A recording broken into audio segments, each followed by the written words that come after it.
as you can see, the car runs again. It was not the ECM, but it does run now. I need to do a base idle reset, but it's back in action. I took it for a drive, but there's a couple issues, and I'm looking for long-term solutions. So I kind of want some info from you guys on what you think I should do with this thing. So as you guys can see, it's running again. It starts, it runs, and I've driven it down the road. I'm going to take you through a little bit of the process. You guys know the basics if you watched the previous video. No start, partial start, threw some parts at it, coil, TFI module times 3 total, really. 2 different distributors from AutoZone, coil, ignition switch, plugs, wires, obviously the cap and rotor go along with it.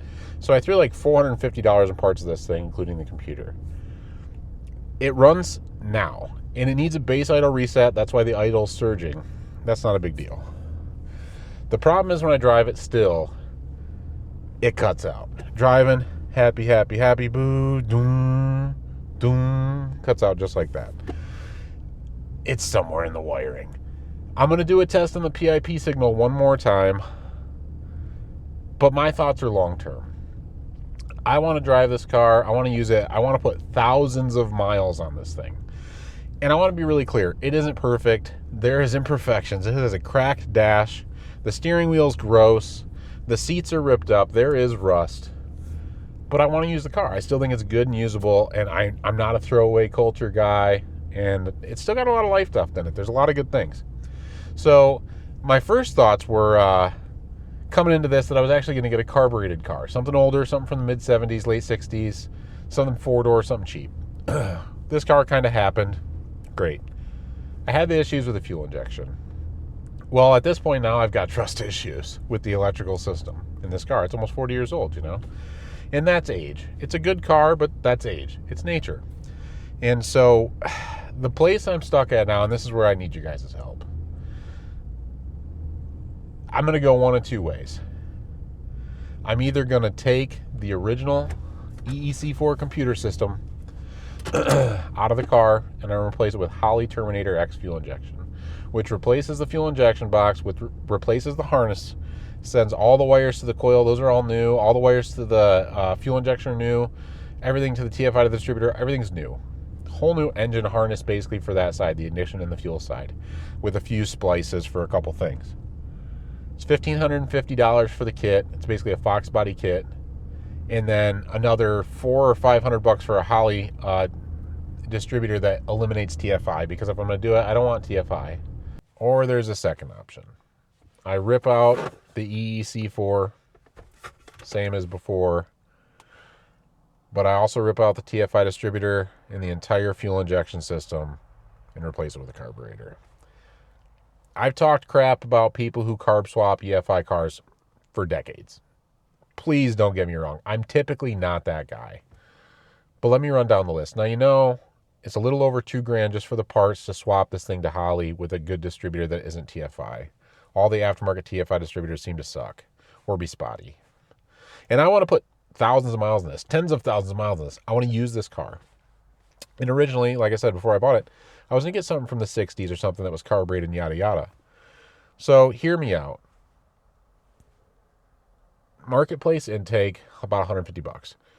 Used Holley or maybe a new one, $300 to $500, depending on if it's used or new and I rebuild it, which isn't hard to do. Rebuilding a Holley carburetor, you disassemble it, you clean it, put it back together.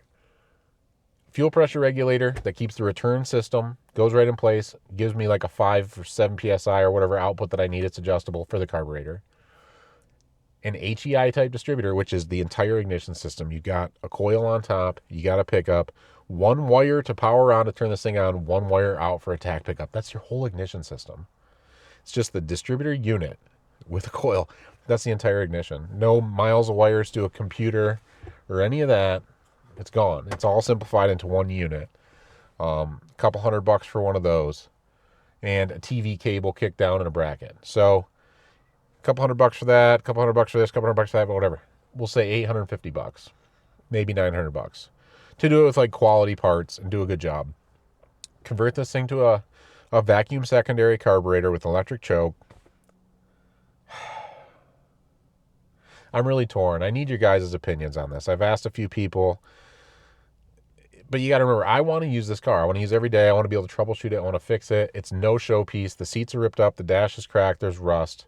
But I don't want to throw it away. You know what I mean? There's too much good here. And on top of a 60s car, one thing this has overdrive. You know, it's got a good overdrive transmission. So it's highway capable. It's not going to be screaming a million RPM on the highway. It's a cruiser. But I'm torn, man. I hate carb swaps. I'm ashamed to even say, you know, that I'm thinking about doing it. But part of the reason why I'm not out driving while I film this video today is because those ignition cutouts, they're just giving me trust issues. And even if I troubleshoot it perfectly and I get that last thing sorted, you know, I got a 60-mile round trip commute to work. I don't know that I want to trust it. But then again, I don't know if I want to trust a carburetor. So what do you guys think? This is a short video trying to keep you guys updated.